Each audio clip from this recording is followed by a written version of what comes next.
So I've been running since I was about 10 years old, which is 40 years ago, worryingly. And to me, running meant racing. It meant road racing, it meant track racing, it meant cross-country racing. And I've done all of those. I've raced from 800 on the track to ultra marathons on the road. I've raced in the mud of England and I've raced in the snow of Canada. It's who I am and it's how I judge myself. But age doesn't lie. And those miles get longer and the times get harder. So last year I was 49 years old and I thought I would take a break from racing. I would take some time off to see if I could still get some enjoyment or get the same enjoyment out of the sport if I wasn't racing.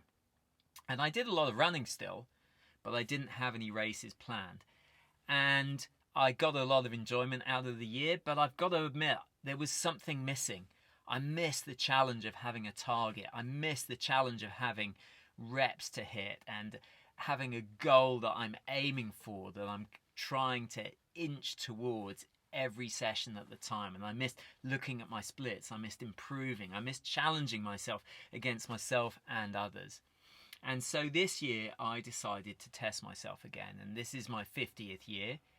And I set myself the ultimate challenge of getting back to my very best age 50.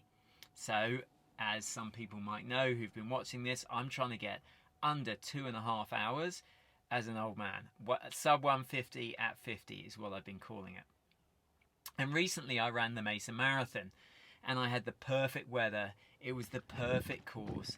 I had a group of people. If you look at the results, 3 people finished in the time that I wanted to finish in, 2:39, which was my plan. So I had no excuses. The training went really well and the race just didn't. And I did wonder after the pain of that race, why am I doing this? Like, what am I trying to achieve? Should I just let it all go?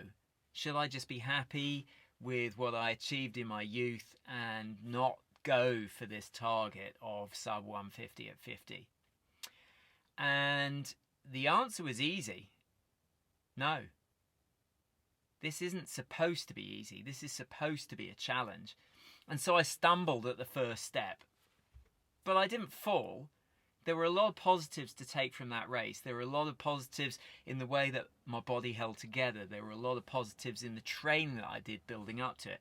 There were a lot of positives in the fact that I held on, even though my legs were agony. I didn't fall apart.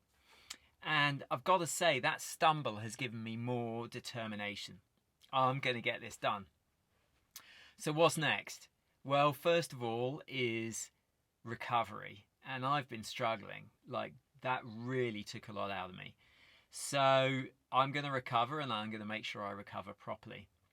And then the next step is to set the next goal. So I looked at marathons about 8 weeks out from race day, from the Mesa Marathon. And there were 2 which caught my eye. There was the Revel Marathon in Mount Charleston, which was a big downhill marathon in Las Vegas, very similar to the Phoenix Marathon. And there was the Carmel Marathon in Indianapolis. I can't even say it. I've never been to Indianapolis. It took me a while to find out where it was on a map.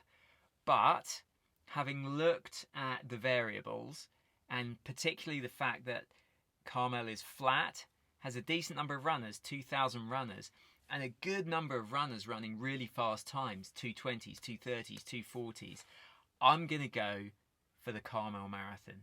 The aim is still sub 2:40, although I'd like to get close to 2:36. And that is what I'm going to be doing over the next 8 weeks. I'm going to be using the building block of the Mesa Marathon, and I'm going to add to that. I'm going to get some speed work done, and I'm going to get some longer over distance long runs done. And I'm hoping that that sets me up for a really fast marathon in Carmel, Indianapolis. So please join. I'll be documenting my training over the next 8 weeks. I'll do a weekly upload to show how the training's been going and how things are going. Please join me on the journey, and we'll see if I can make it this time. Mesa, I didn't. Let's see if Carmel, Indianapolis gets me sub 2:40 on my way to sub 2:30 by the end of the year. Let's hope I get there.